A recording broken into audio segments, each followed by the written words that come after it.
Question number 56, कौन सी disc fail हो गई है यह पता लगाने के लिए सिंगल पैरिटी डिस्क निर्भर रहती है डिस्क कंट्रोलर पर। इस सिंगल पैरिटी डिस्क का उपयोग निम्नलिखित के द्वारा किया जाता है। अब यहां पहला जो ऑप्शन दिया गया है वो है रेड लेबल 5। देखिए रेड लेबल 5 क्या है, आज के समय में लेटेस्ट है। अगर मेरा कोई डेटा अगर करप्ट हो जाता है तो वैसा स्थिति में ये सिंगल और पैरेलल दोनों काम करेगा। तो वैसा में जैसे उस डेटा को एक्सेस अगर करना होगा तो रेड लेबल वहां पर्याप्त होगा। पर क्वेश्चन यहां सिंगल पैरिटी डिस्क के बारे में बोला जा रहा है, तो रेड लेबल 2 क्यों नहीं होगा?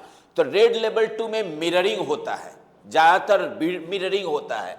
तो उस स्थिति में जब मिररिंग का कॉन्सेप्ट आ जाएगा तो मेरा हार्ड डिस्क की संख्या बढ़ते जाएगी, तो वहां एक कॉम्प्लिकेशन आ जाएगी। जैसे कि मेरा एक हार्ड डिस्क है, यहां हम एक हार्ड डिस्क ले रहे हैं, यहां एक मैं हार्ड डिस्क ले रहा हूं, यहां एक और हार्ड डिस्क है, यहां एक और है और यहां एक और है। तो यहां पे जो मिररिंग जो होगा वो ए यहां भी होगा और यहां भी होगा, यहां पे बी होगा, यहां पे बी होगा। यहां प्रॉब्लम क्या है कि यहां पे हार्ड डिस्क की संख्या बढ़ती जाती है। तो बढ़ने की मतलब है कि एक्स्ट्रा कॉस्टिंग हो जाती है और ये बेस्ट नहीं है। तीसरा है रेड लेबल 4। रेड लेबल 4 का भी कॉन्सेप्ट हाई है, पर वो सिंगल को नहीं यूज करती है, वो भी पैरेलल पैरिटी को यूज करती है। तो इसलिए हम लोग रेड लेबल 4 का चुनाव नहीं करेंगे। हां, रेड लेबल 3 का होगा। रेड लेबल 3 में एक ऐसा कॉन्सेप्ट बनाया गया है, पहला हार्ड डिस्क, दूसरा हार्ड डिस्क, तीसरा हार्ड डिस्क। अब यहां पे किस तरह का मिररिंग होगा? A1, A2 और AP। यहां पे क्या होगा? यहां पे मेरा एक डेटा, जैसे कि हम अगर इसको ले रहे हैं A, इसको A बना रहे हैं, तो इसका एक पार्ट यहां सेव होगा, दूसरा पार्ट यहां सेव होगा, और जो दोनों का कलेक्शन है वो यहां सेव होगा। अगर हमको इस डेटा, ये डेटा अगर करप्ट हो जाती है तो हम इसको माइनस करके ये डेटा प्राप्त कर सकते हैं। तो इसलिए सही चुनाव आपका होगा रेड लेबल 3।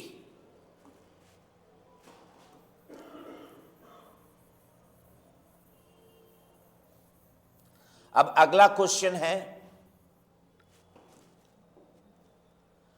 निम्नलिखित में से किस ऑपरेटिंग सिस्टम, ऑपरेटिंग सिस्टम आप समझ रहे हैं ऑपरेटिंग सिस्टम क्या है? आज के समय में जो भी पीसी हम लोग यूज कर रहे हैं, लैपटॉप, कंप्यूटर, स्मार्टफोन, हर एक डिवाइस में ऑपरेटिंग सिस्टम है। क्योंकि ऑपरेटिंग सिस्टम क्या है? हमारी सिस्टम को स्टार्ट करवाता है। बाद में हम लोग एप्लीकेशन सॉफ्टवेयर का कॉन्सेप्ट आता है। अगर हमको एमएस ऑफिस का काम करना है, हमको फोटोशॉप का काम करना है, तो वो सब एप्लीकेशन सॉफ्टवेयर में आए। अब यहां क्वेश्चन क्या कहा जा रहा है कि निम्नलिखित में से किस ऑपरेटिंग सिस्टम की वह कौन सी विशेषता है जिसकी सहायता से एक ही कंप्यूटर विभिन्न स्थानों पे स्थित अनेक उपभोक्ताओं के कार्यों का संपादन करता है? पहला है मल्टी प्रोसेसिंग। पहली बात आपको समझना है प्रोसेसिंग क्या है। जब कोई वर्क किसी पीसी को दिया जा रहा है और वो प्रोसेस कर रहा है तो वो एक प्रोसेसिंग कहलाता है। पर मल्टी प्रोसेसिंग का मतलब है कि मेरे पास 5 हार्ड डिस्क है और पांचों डिस्क, जैसे मेरे पास 10 पीसी है और हम 2 हार्ड डिस्क रखे हुए हैं और दोनों हार्ड डिस्क सर्वर के लिए हम रखे हुए हैं, तो वैसा स्थिति में मेरा प्रोसेसिंग वर्क फास्ट हो जाएगा। कारण जैसे कि मेरा ये एक सर्वर है, ठीक है, इस सर्वर में मैं 2 हार्ड डिस्क का कॉन्सेप्ट लेके चल रहा हूं। अगर 5 यूजर्स है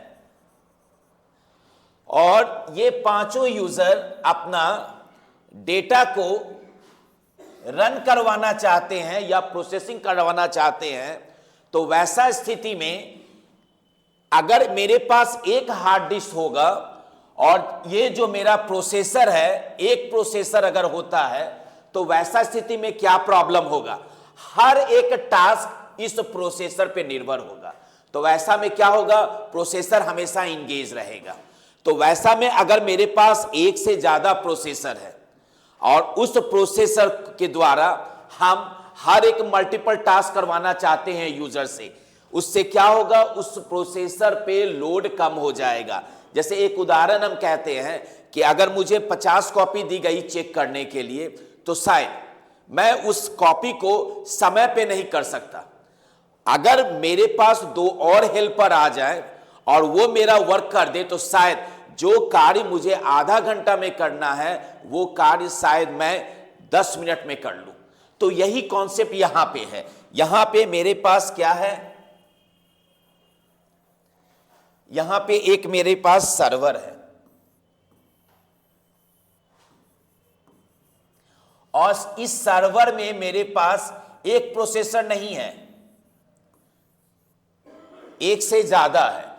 तो ऑब्वियसली है कि मेरा वर्क जो होगा वो फास्ट होगा। अगर 10 यूजर अपना डेटा रन करवाना चाहते हैं सर्वर के द्वारा, तो क्या होगा, पहला जो प्रोसेसर होगा 2 यूजर का डेटा को एंटरटेन करेगा और यहां ये 2 प्रोसेसर जो बैठा हुआ है ये यहां वर्क करेगा।